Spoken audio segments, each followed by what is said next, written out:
Thank you for listening to this PodcastOne production. Now available on Apple Podcasts, PodcastOne, Spotify, and anywhere else you get your podcasts. The Steve Austin Show is brought to you free today by our friends at BetOnline. Get in the mix at betonline.ag and use the promo code PodcastOne for your 50% welcome bonus. BetOnline, your online sportsbook experts and exclusive partner of PodcastOne Sportsnet. The following program is a PodcastOne.com production. From Hollywood, California, by way of the Broken Skull Ranch, this is the Steve Austin Show. Give me a hell yeah. Hell yeah. Now, here's Steve Austin. I was talking to Jesse Ventura, Jesse the Body, about everything under the sun. Of course, I had to get some wrestling questions in there. I didn't want to go too much politics. You know, Jesse's very political, and he loves his politics, but we wanted to cover the book. But I would talk about some wrestling first. And that Shepherd's bigger, but the Malinois faster and actually has a stronger bite. Are they still prone to the hip dysplasia? No. Okay. Not at all, because they're only 75 pounds. Gotcha. Those are usually the dogs that are 90 to 100 will get the hip trouble. Although my dog is got some arthritis.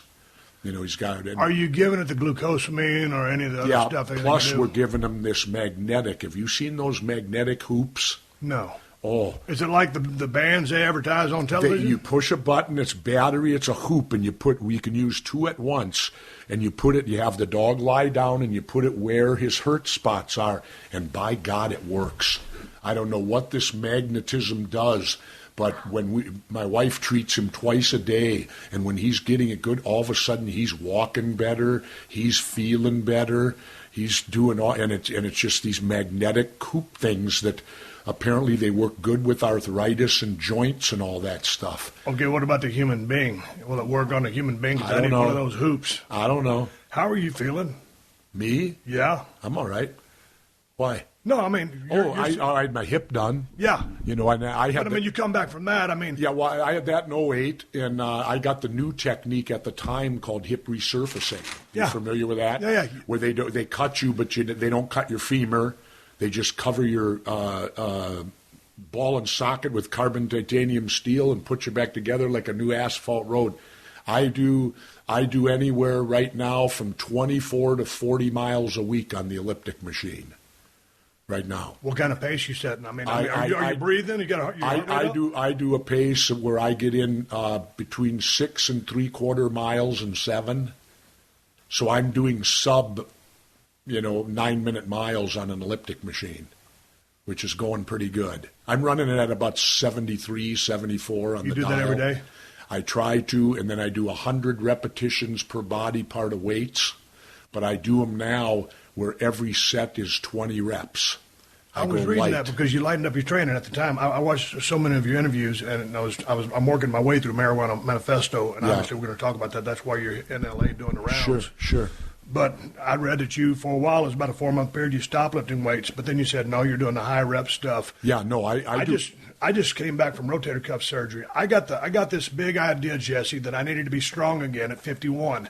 So I get this heavy and at 51, it's okay. But, well, it was. I ended up doing my rotator cuff. Again? Then went to Mania, did it further, detached my bicep. Well, so now my mindset on where I need to be is I don't care how strong I am. Neither does anybody else. So I just want to look good. I want to feel good. End of story. Increase your repetitions and go lighter.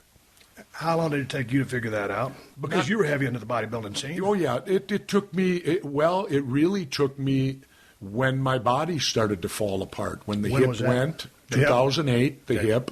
And I also discovered through wrestling that my pelvis had been out of alignment for over 20 years, and that was causing me back trouble. So I went to a physical therapist in Mexico who discovered it. He said, your back problems because your pelvis has been out of alignment. And I remember when I took the bump and did it. Really? I really remember it. I took some crazy backdrop, and I remember I thought it was weird. It was one of them, you've done it, where you take that bump and it didn't seem like it should have seemed. And lo and behold, I think that's what caught, he said, because I play a ton of golf, and I'd have to go to the chiropractor every other week.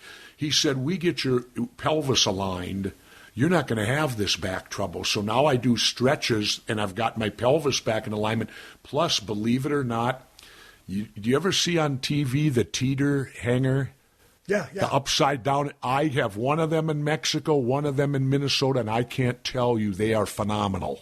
So you believe in it? Oh, I do it every day for 5 to 10 minutes. I hang completely upside down to where you actually go into a state like upside down. I call it my Dracula position, like a bat. So does it decompress you because you're it's getting gravitational, pulled instead of pushed? Yeah. and you actually feel your spine's alignment again.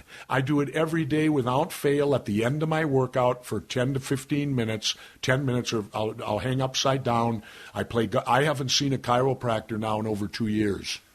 All right, based on that endorsement, I'm going to try one because anything to me, and that being said, but you got to do it gradual, Steve. Oh, really? Don't go there the first day and hang upside down. See, I'm that guy. It's got straps on it. Right. So for the first week or so, just go to the first strap level.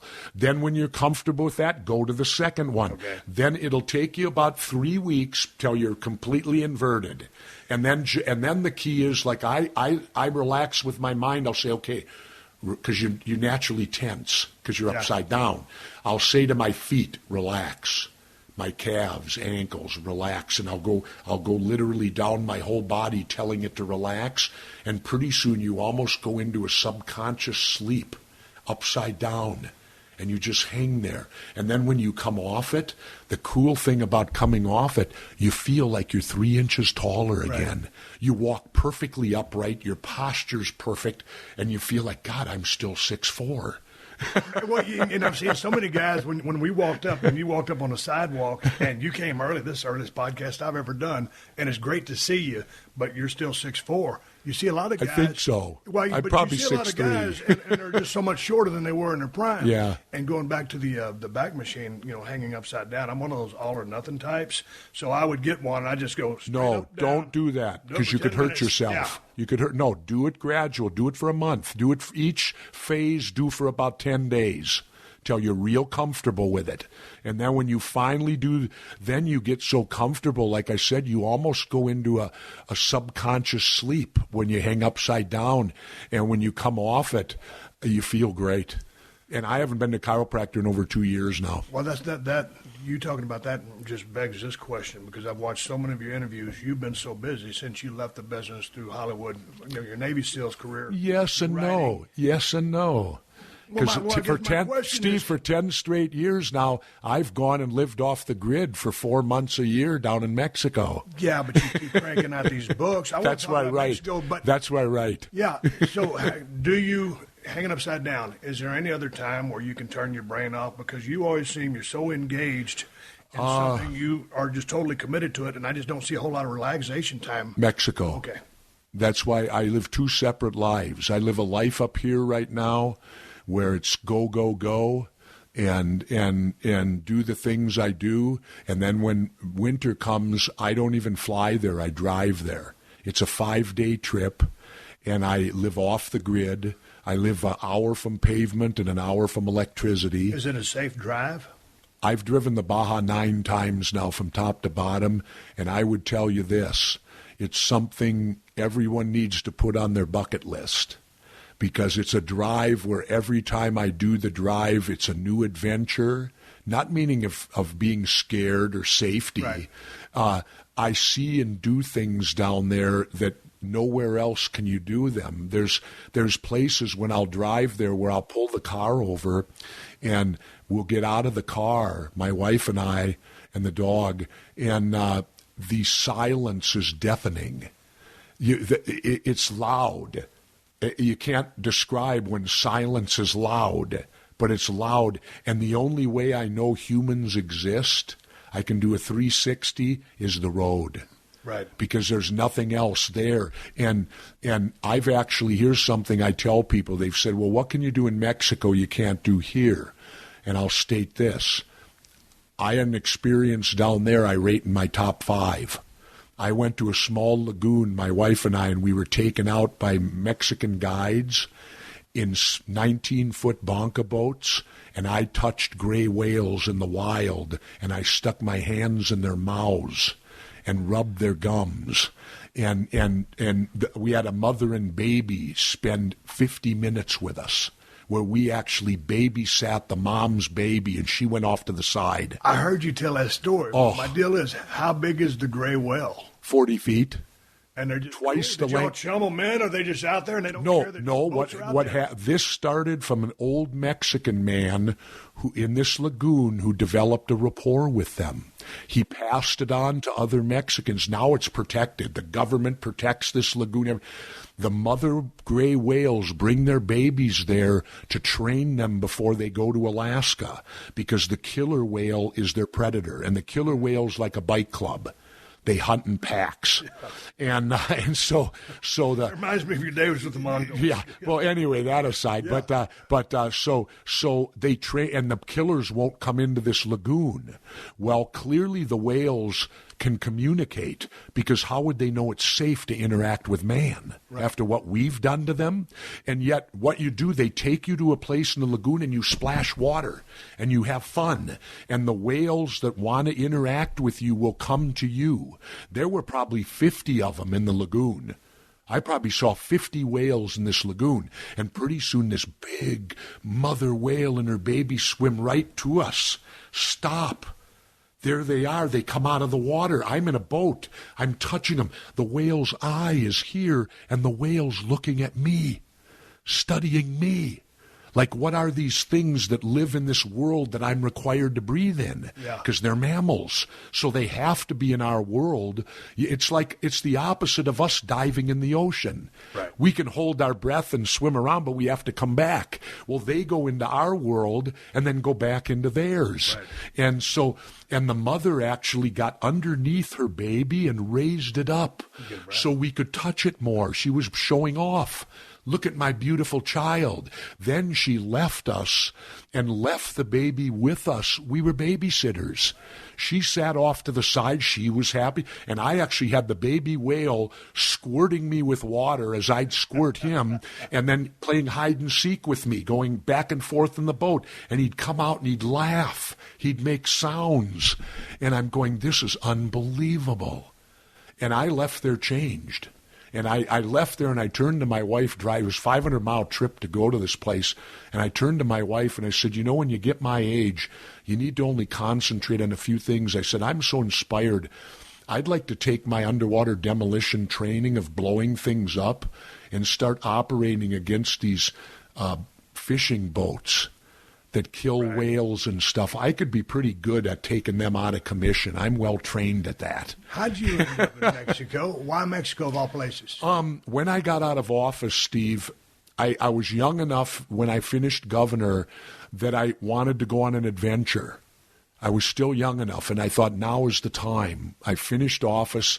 I taught at Harvard, and I actually vacationed in Cabo getting out of office. Then I taught at Harvard. Then I went back and vacationed again because I originally wanted to live in Hawaii to retire. Right. And then I thought, but you got to fly to Hawaii or take a boat. Mexico, you don't. You got another option. And I fell in love.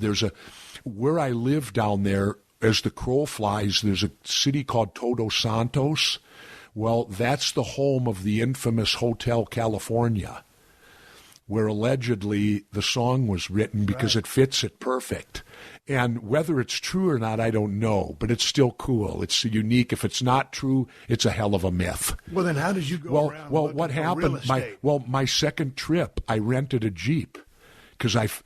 And here's what I'm getting to. If you go to the Baja where I go, just as in the lyrics to Hotel California, when you go there, if you get bit by Baja fever, which my wife and I were both bitten by it, you can check out, but you can never leave. Really? Right out of the lyrics. You can check out, but you'll never leave it. You may leave it, but you never will. And I fell in love with it so much. My second trip down, I rented a Jeep and I put 1,800 kilometers on that Jeep driving. I was searching and looking for what I wanted, and I found it. Off the grid, an hour from pavement, but an hour from town. And there's an old saying in Mexico, the rougher the roads, the better the people. Well, where I live, I broke down an H2 Hummer. So the roads are pretty rough. And so using that as because I have a Hummer down there, using that as the as you'd say, the bar or whatever, I live amongst phenomenal people. That's why if you twist it over to the presidential race right now, I personally get offended because I'm biased when they start talking about building a wall at Mexico. I love the Mexican people. I love the lifestyle. And if they do build the wall, I've already dedicated that I will cross it the other way. Really? Into Mexico. Into Mexico. Yeah, I'll go over it because people need to realize that a wall works both ways. It keeps you in as well as keeping things out. And I personally don't want to live in East Berlin. All right, need to take care of a quick thank you before we continue on. Y'all know I couldn't do this podcast if not for the sponsors and if not for you guys supporting the sponsors. So thanks to DraftKings, the destination for 1 week fantasy football. And when you play 1 week fantasy football, you ain't stuck with the same lineup week after week. That means you ain't got to worry about injuries, suspensions, and even underperforming players. You ain't got to waste roster space or bench space on running backs like Eddie Lacy and Todd Gurley, who just ain't living up to the fantasy hype so far this year, but who you don't want to drop in case they start coming around. At DraftKings, you don't have to troll the waiver line at 2 a.m. on Sunday morning looking for a wide receiver because you forgot yours has a bye week. At DraftKings.com/Steve, all you got to worry about is how you're going to spend all that cold, hard cash you win. And this is a good weekend to give DraftKings.com/Steve a try because they're hosting another huge fantasy contest with over $1 million in total prizes up for grabs. So get to DraftKings.com now and choose your players for this weekend's contest. And if you use my promo code Steve, you can play for free with your first deposit. That's promo code Steve to play for free for your share of over $1 million in total prizes this weekend. Only at DraftKings.com. Eligibility restrictions may apply. See website for details. How do people take you over there? I mean, where? In Mexico? Yeah, just in Mexico in general. I mean, you've been down there for so long now. The I'm just a big gringo. Right. But, I mean, in fact, I went to a no thing. No issues, no fears. I mean, none. You have a guard dog. Yeah, never have used him. But was your wife on board with you when you went down there? Yeah. How have you been married since 1975? How? I mean, to be a successful pro wrestler, a successful politician, a best-selling author, through all the trials and tribulations of all those 3 lives. Yeah. What is the key? What is the key? The first key is love your wife. And realize that she's part of you and you can't get along without her. And my wife is my partner. And if I lose her, I've lost half of me. I couldn't do what I do without her. I don't have an entourage. I don't have all that. My wife does the computer. My wife books me. My wife is my assistant. Right. As well as my lover, as well as my partner. And she's been that way. You'll remember in my world of wrestling, I was a loner. Right. I didn't hang out. I didn't go to the bars. You know, I was a loner, and I did that for many reasons. I learned early on that, you know, generally anytime something happens after midnight, it's not going to be good. Well, true. When did you meet your wife? I met her because you got into pro wrestling, 75? You started with Sharky. Yeah. You got on the road, went down to Kansas City. Yeah, well, This is coming out of the Navy SEALs. Well, I met her in between. I had come out of the Navy, and I rode with the Mongols for a while, and then I went back home, and I went to junior college for a year not knowing what I was going to do. I was on the GI Bill. And I thought about pro football because it was actually at the time when the NFL had that first strike back in the 70s. Yeah. So they were hiring scabs, and I thought about it. I thought, God, I should just try out for the Vikings. Yeah. What the hell? Yeah. But I knew the old guys would be back, and once they came back, then I'd lose my eligibility. I wouldn't be able to play in college because I'd be a pro at that time. So I went to junior college with the intent of playing JC football and then getting a college scholarship to a big school. Well, it was while I was in college in the weight room, all the guys were wrestling fans, and they would go to the matches. And it was a little before that I was introduced to an infamous character by the name of Superstar Billy Graham. And I don't care what anybody says, Superstar Graham had more influence on young wrestlers at that time than anyone. Hulk Hogan, me. Graham was the first bodybuilder type that came in kissing biceps and doing all I did was steal Billy's gimmick. Right. And in fact, Vern Gagne had me do it. When I came to the AWA, the first thing he said to me is, "Can you do Superstar Graham?" I said, "I can do it better than he can." And Vern goes, "That's what I want," because he had just lost Graham and he needed a replacement for him. But speaking of Superstar Billy Graham, his style in the ring, your style in the ring, when it comes to promos, he had that kind of list along the lines of a Dusty Rhodes type thing, but you had your voice, and it was kind of still an evolution. As I watched your early promos from AWA until it ended up with your commentary with WWF and what it is now. But just going through the paces, have you always had the gift of gab? I think so, and I think I got it from my dad. Really? Yeah, because I dedicated my previous book to my mother and father, and they both served in World War II. Yeah, they're both WW2 veterans. What kind of parents were they? Great parents. They were working parents, though. Right. I was a latchkey kid. But what values did they instill in you? Like Independence. Independence. Being able to take care of yourself, that nobody's going to look out for you but you. And my parents were very independent. I left well, getting back, let's finish the wife story.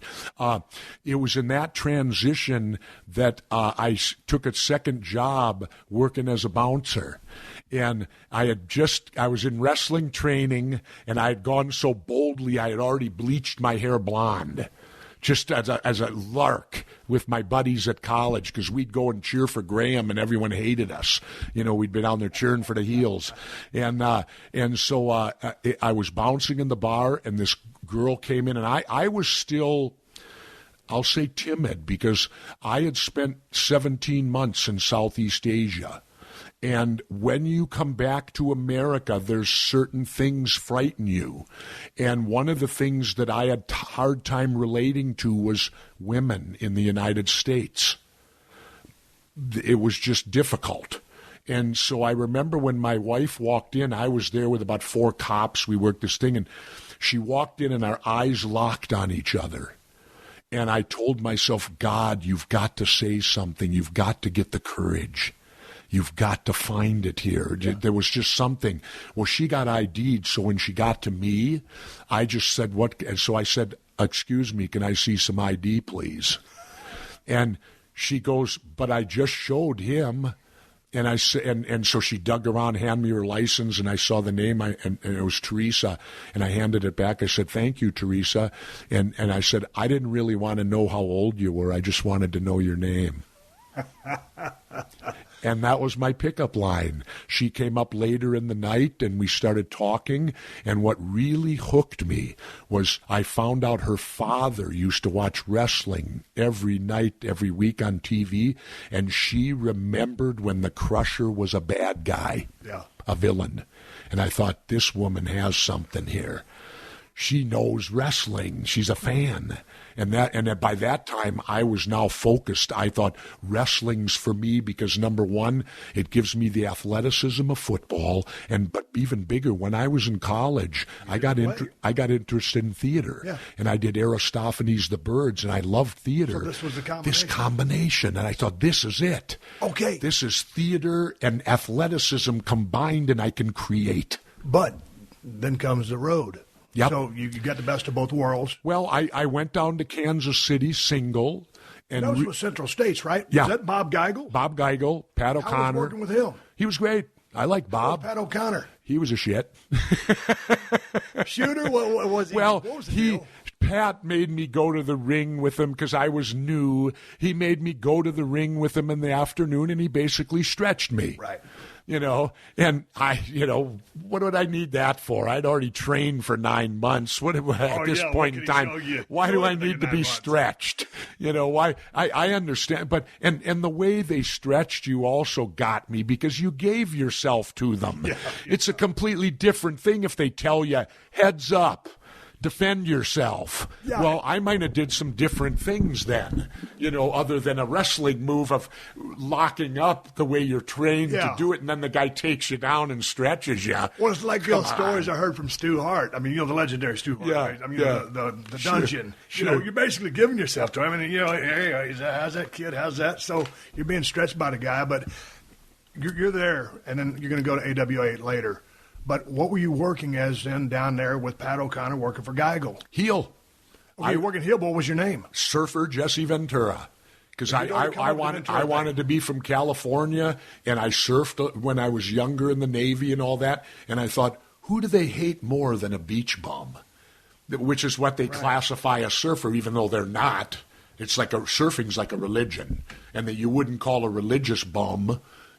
But so I thought Surfer Jesse Ventura is a great from San Diego, California, and bleach blonde hair, just sits on the beach with women all day. He's this guy that can kick everybody's butt, but yet when the going gets tough, he's a coward. But you were already thinking about this at the formative years, man. Oh, yeah. I was riding down the road in Tennessee, and, Dutch Mantel had already called me Stunning Steve Austin. I was a cocky, arrogant heel. Sure. That was the end of it. I didn't put any thinking behind the gimmick. You were already thinking about the showbiz aspect of it, before you were probably even mechanically inclined. I mean, to me, because you just came out of wrestling school, so you're not going to be the greatest yet, right? But you're forward thinking because you're already thinking about the gimmick. Do you know what made me feel good? I had my first match in Wichita, Kansas, and I'll never forget it, with Omar Atlas. Do you know him? No. Hell of a good little worker, stocky built Latino guy, Omar Atlas, and Geigel come up to me that night and he says, "Well, kid, nobody wins their first match." I said, "I know." He turns to Omar, said, "Omar, this is this kid's first match." He said, "Take care of him out there." And he gave Omar the option. He said, Geigel says, if the match is hit him with 2 drop kicks and cover him, 1, 2, 3. He said, if the match is good, have him throw you out over the top rope, because in those days that was a disqualification. Yeah. So he left it to Omar. Omar could have put himself over. We got through at the match, or during the match, came time, Omar whispers to me, "Oh, over the top, kid." And so I tossed him over the top, kept my heat. Of course, you lose, but you don't really lose because he's on the floor. You're prancing around. But I always respected Omar for that. I thought, here's a guy who saw my potential, and he didn't put himself in front of it. So years later, when I was broadcasting for Vince, Omar used to come in as one of the job guys. I would put him over on the mic. Unbelievable. Yeah. No matter if he lost, I still made him look good on the mic. And I thought, here's payback, Omar. Right. For you taking care of me, I'm taking care of you now. I remember, I want to jump ahead just with a quick story. In '92, when you came to WCW, one of the things I was so thankful for was, maybe you were just doing your job, but you always took care of me down there.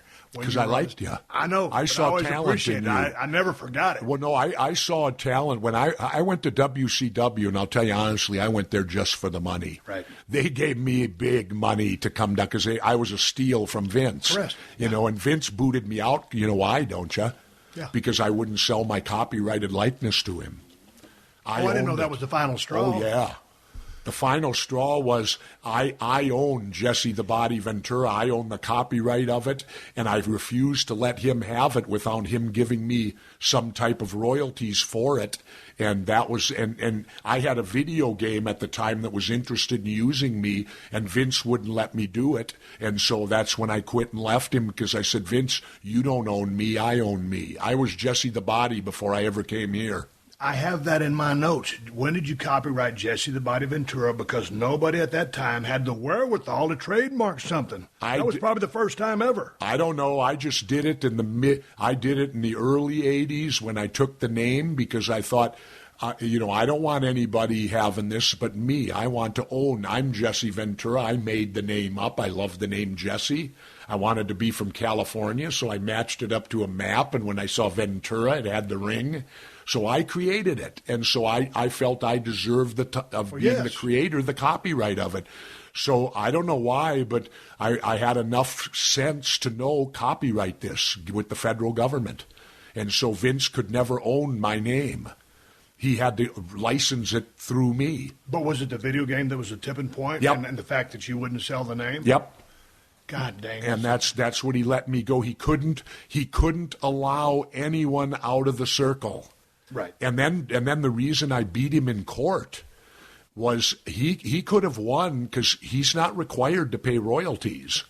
But it came out in court certain people were getting royalties. It's called quantum merit. Yes. Hogan got royalties. Cyndi Lauper got royalties. Mr. T got royalties. But they were kayfabe and everybody else. Yep. And they lied. They had to take care of and the they people lied yeah. in negotiations because if you'll recall, when the night I went into the Hall of Fame, I said, the thing I'm most proud of is the fact that I was the first wrestler that introduced Vince to an agent. Yeah. And, oh, God, you should have seen Vince out in the crowd. He was ready to punch me. If that's the thing he wants to be remembered for. But it worked because my agent protected me. But you only got the agent because of predators, right? Yeah. A predator. Yeah. But I had to quit Vince. Right. You told him, hey, man, it's too good of a gig. Well, did you hear the story? Yeah. About how Vince wasn't going to let me do it? Yeah. Yeah, and I had to quit. I said, I quit. I said, who's going to get a chance to co-star with Arnold? I said, I can always come back to wrestling. I said, I quit. So I left, and then it was during then that Arnold approached me about the Running Man. And so I inked that before Vince sent word he wanted to talk to me because NBC Main Event was hitting on him. Where's Jesse Ventura? Because they bought it with you. With me. Yeah. And I wasn't there. And so I waited till I signed the Running Man and had it in my pocket for the fall. Right. Then I went to Vince and I told him, well, Vince, I'm not going to talk to you unless you talk to my agent. He handles my career completely, and you're the only one that he doesn't. And Vince argued, and I said, well, it ain't good enough. Here's his number. So Vince, of course, he didn't do it. He got somebody else to act as his agent. But they lied because every year I'd negotiate, we would ask, what about videotape royalties? We don't pay them. Well, you're not allowed to do that. You're not allowed to lie during a negotiation, and that's how I won the case. And I call it, Steve, my wrestling retirement because I've gotten quarterly checks since 1990, whatever it was, right. And some of them are pretty healthy. Yeah. They're not so big today because years have gone by, but I've gotten checks that are upwards of 6 figures in royalty payments. And I call it I said, I'm the only wrestler that has a retirement. Going to the... That's why Vince won't bring me back, like to the Manias, like he'll bring you back and all this. He won't bring me back because then by law he's required to pay me royalties if he produces it. Right. I want to go back. We're going to end up talking about the 2009 Raw that you returned to, and sure, the guest GM. But when I left the business, and I didn't know what I was going to do, and when I left the business, I wasn't ready to. My neck was telling me, hey, you need to get out of here. Yeah, so for 3 years, I just kind of did nothing in San Antonio, a lot of hunting, fishing, and like I said, quite frankly, fortunately, drinking. you made a lot of money, though. Yes, sir. So you're correct. in good shape there. And I was in good shape, but I figured, hey, man, it's time to get off your ass and get out to L.A., do something. Because before, I was in the wrestling business, I was driving a forklift. And the wrestling game teaches you a lot of things, but it doesn't qualify you for anything else in life. Nothing. So, you know when I faced that, Steve? When I had the blood clots. Yes. The night before Hogan. Right. I laid in bed going, I had 2 children, and I'm going, if I can't wrestle again, what do I do? 3M's not going to hire me. No. And I'm not qualified to do anything. But when I came out to Los Angeles, I started taking some meetings, and I would get this time after time. We were trying to get a hold of you back when you were with the WWF because we wanted you in this or that or whatever. And they didn't tell you. Are you kidding me? They didn't tell you. You're right. I was so hot, I was pulling the wagon. So if you got a lead horse pulling the wagon, you don't want your lead horse going off and doing what you were able to do. Yep. So missed opportunities. But you know what finally got it for me? I let Vince in when I did the first episode of Hunter, the TV show with Freddie Dreyer, yeah. And I got my royalty or my check for it, and Vince took 40% commission, producer's fee, executive. and I said that's ridiculous. Nobody takes more than 10. well, how the hell does this guy take? Because I found out Barry, my agent, called me and said, did you get your check from Hunter? I said, yeah, I got mine, and I said what I got. And he went dead silent on the other end. I said, why, Barry? What was the payment supposed to be? He said, well, you better call the WWF and have them say I can talk money. So I called Ed Cohen. I said, yeah, I threatened him. I said, Ed, you call Barry Bloom and tell him he can talk money with me or I'm going to beat the shit out of you next time I see you. And so he called Barry and says, yeah, you can. And then I found out I had a $1,500 payoff and Vince paid me $700. That's what it was. Barry Bloom got his 10% cut, and Vince took my check was for $700 when the payoff was $15. Barry Bloom got $150. Vince took the rest. And I thought, I'm eliminating him. He didn't do nothing. I got this part. He had nothing to do with it whatsoever. This is the Steve Austin Show. Did you know that right now Geico is offering an extra 15% credit on car, motorcycle, and RV policies? That's 15% on top of the money Geico could already save you. So what are you waiting for? Your dog to make you breakfast in bed? With Belgian waffles and a fresh food compote? As nice as that sounds, that's probably never going to happen. But at least there's never been a better time to switch to Geico. Save an extra 15% when you switch by October 7th. Visit geico.com to learn more. When you first got out, you've always said that pro wrestling got you ready for politics, got you ready for acting because of being behind the stick and just on the gig. Yep. Did being in the Navy SEALs help you for professional wrestling? Because I would think you were quite a physical specimen. It not only did it make me physically prepared for it, it made me mentally prepared for it, because the thing that going through BUDS, or Basic Underwater Demolition SEAL, when you graduate, because only about 25 to 20% of the people make it, the thing that really instills in you is the will never to quit. That no matter how tough it's going or how sad you're feeling for yourself, most of the time it's your own sadness that's doing it. Pick yourself up. Whenever I would get in a situation, whether it wrestling or anything, where the going got tough, God, I'd think back to BUDS and going, this ain't nothing compared to lifting telephone poles in the mud when you haven't slept for 2 days. Right. What the hell? This is a piece of cake compared to what I was trained and prepared at. But fortunately, I was 18, 19 years old when I did it, and your body can do all that then. But no, I've used my Navy training. It's also made me punctual. I'm the type of person that I do not like arriving not on time. And that comes right from the military, because in the military, if you're told to be there at 8 o'clock, you're there at 7:55. Right. 8 o'clock don't mean 8:02. And if that happens to you in the military, you're going to pay a dear price for being late. Late is not accepted in the military.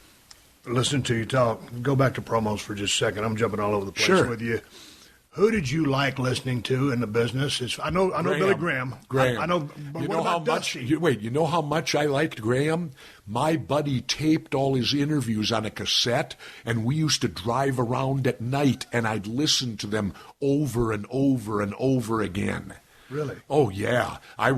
We had nothing but superstar Graham interviews, probably a dozen of them, all on a cassette player.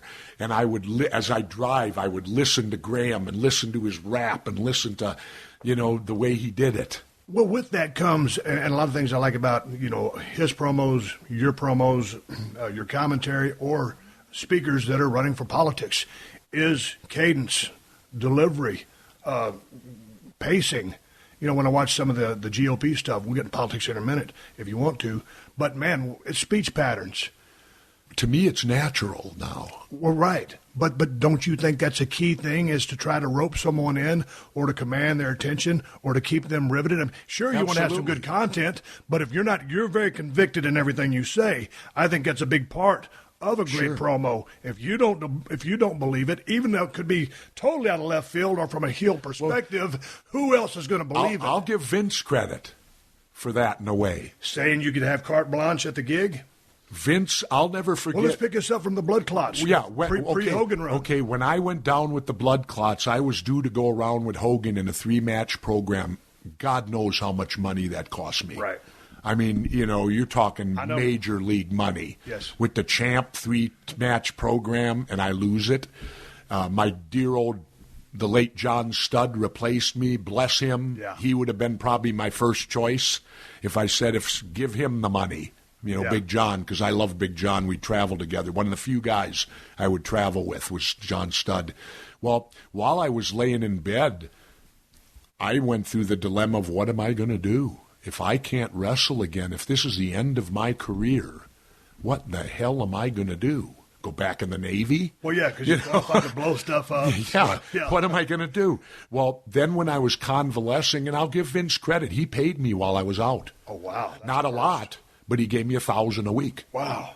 That's unheard of. Yeah, he paid me. When I got fused up in 2000. He paid me $1,000 a week. Well, I knew he wasn't going to keep doing that without getting something out of the skin or the hide. So he called me one day, and it was his idea. He said, Jesse, I got an idea, an explosive one. No one's ever put a heel on the mic. He said, do you think you could do color commentating while you recoup?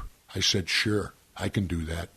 And so he came up to me, and I'll never forget the first night I was going out with Monsoon. And Vince comes over to me, and I give him credit. He said, Jesse, here's how I want you to broadcast. This is your mental position. If you believe it, it's true. That's all he said to me. If you believe it, it's true. And he sent me out with that to where I could do anything I wanted. And I really had, for a time, the greatest job in the world.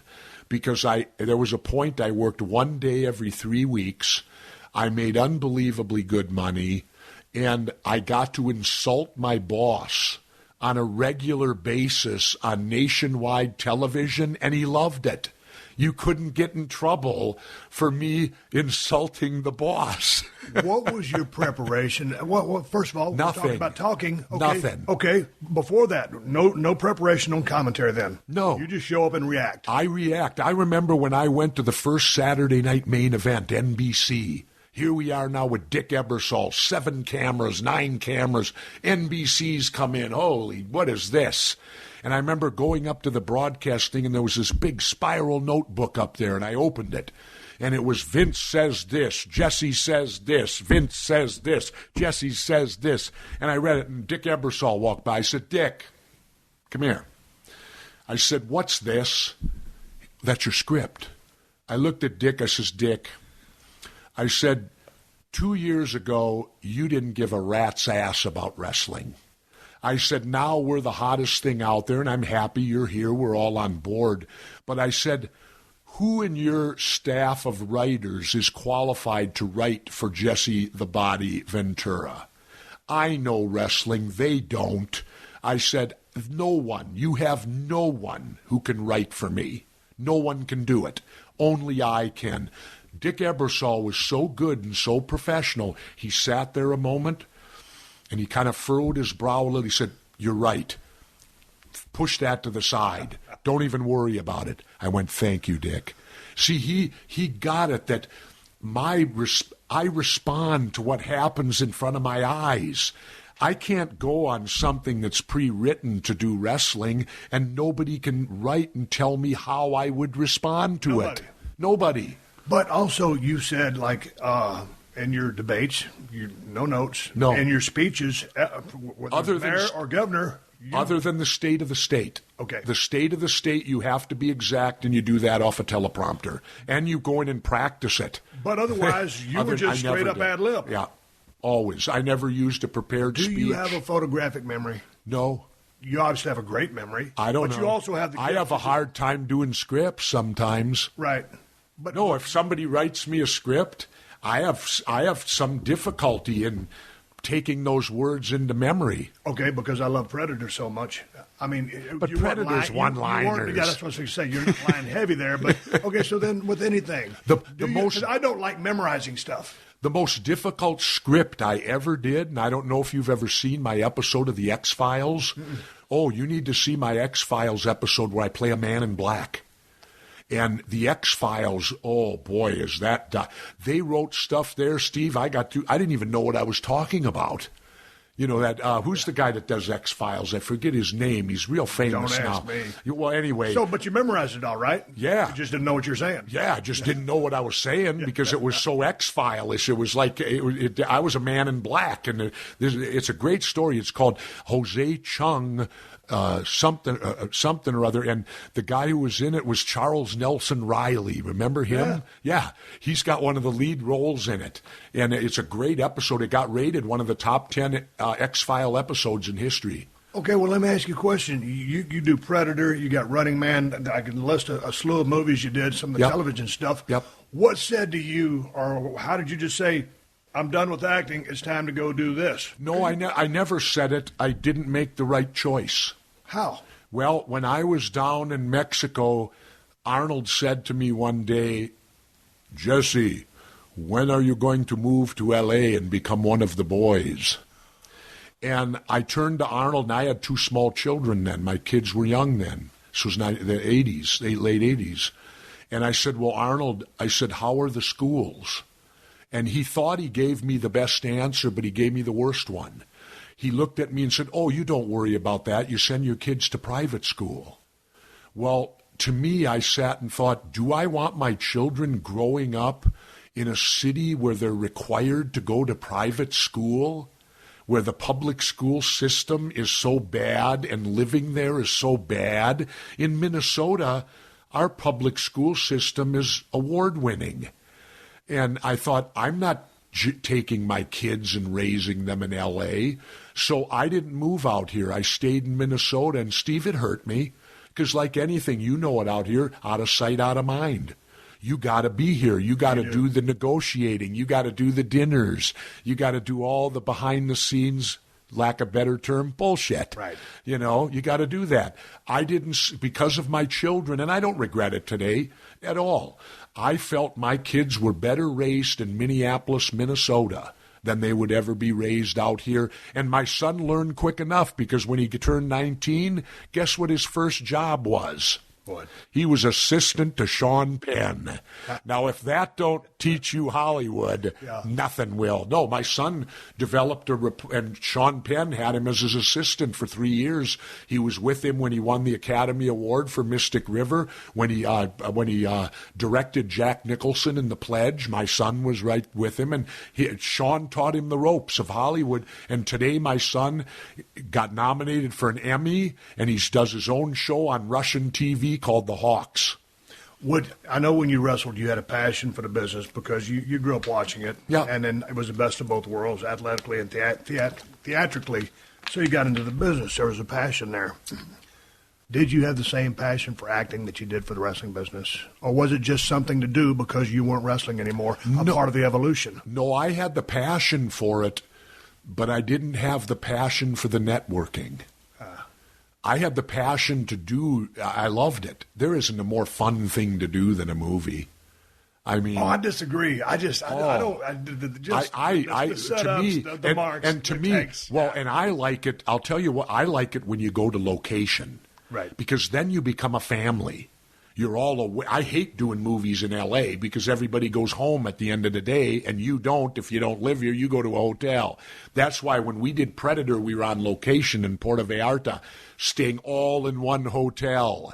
Then you become a family. Then to me, there's more camaraderie in the finished product of knowing we did this all together, from the prop master to the whatever and da-da-da-da. It required us all to do it. How was working on Predator? Because I know you had fun. I know you were ribbing Arnold, the gym stories. Yeah. With you and him and Sven or whoever's bodyguard. Sven was, yeah. So you get to the gym early, but John McTiernan says, man, when Jesse first came on, and it looked like you were full of piss and vinegar at that time, but he had to dial you down a little bit. Yeah. Was it because you were so big because you're used to playing the wrestling audience? No.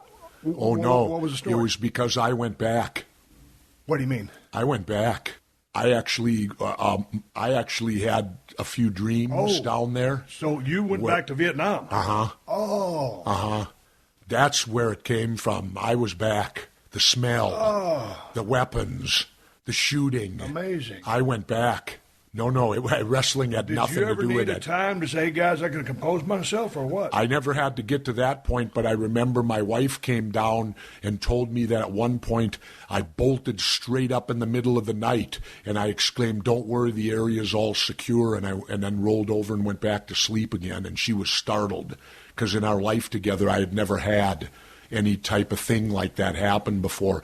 But when I went to do Predator, old things came out. Yeah. Old. And see, for me, it was an easy movie to do because I just went back to what I was trained to do. Well, you knew how to do everything. Uh-huh.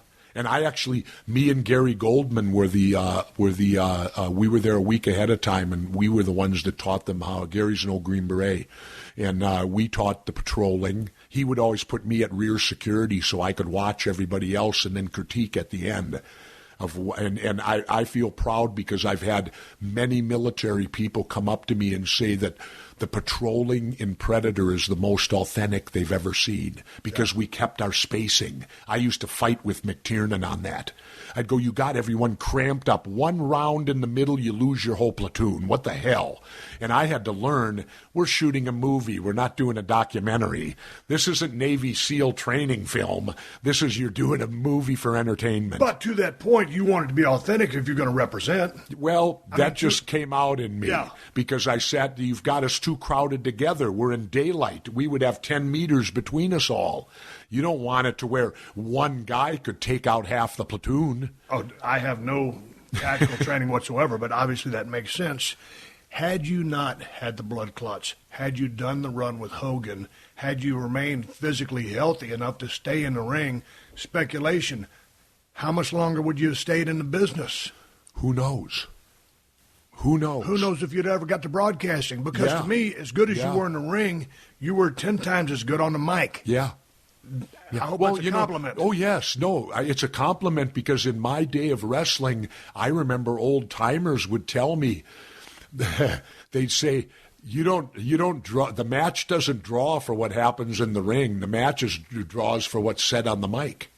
And I took that to heart right away. It's the key is what you say on the mic. The ring work is actually secondary. You have to be able to back it up. Yes. But look at how many guys were phenomenal on the mic and couldn't work a lick.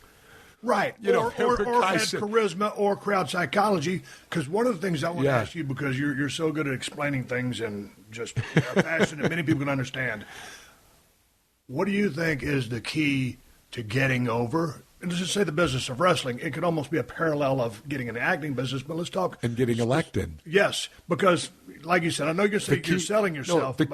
Well, the key to me. Is it talent, charisma? What is it? Well, it's talent, it's charisma, it's focus, and it's also you have to immediately. I would go to the ring and find the first mark I could that would interact with me. And I draw him out, he or she. And the minute you involve the crowd, you got him. Right. You got it. You got it. I remember people ask me, who is your favorite person to wrestle? And I'd always go Tito Santana. Because I knew you liked him. For some reason, Tito and I's style blended perfect, and Tito knew me, knew how I needed to work, and he was so wonderful. He and I, we had cases where the announcer would say 10 minutes gone, and we hadn't touched. And the match was, and yet the people had been up and down out of their seats 3 times, and we hadn't touched. Right. Just because, and Tito would allow me to be me, and then his timing was phenomenal. When it was time for him, he trusted me and knew I'd give it to him. Yes. Because I knew that you got to give the baby face their due. You know, they got to beat you up at some point so you can be a coward. But when you called him Chico, the way you said it, and you compared him to Chico and a man, but I figured, man, he's got to be tight with Tito. Because on one hand, it angers the people so much that it's getting him over. His name is Tito. But I just figured you guys were tight. And I did that with everybody because they were all so insignificant to me. Yeah. That's why would I? Because I'll remember the one time Vince backed down.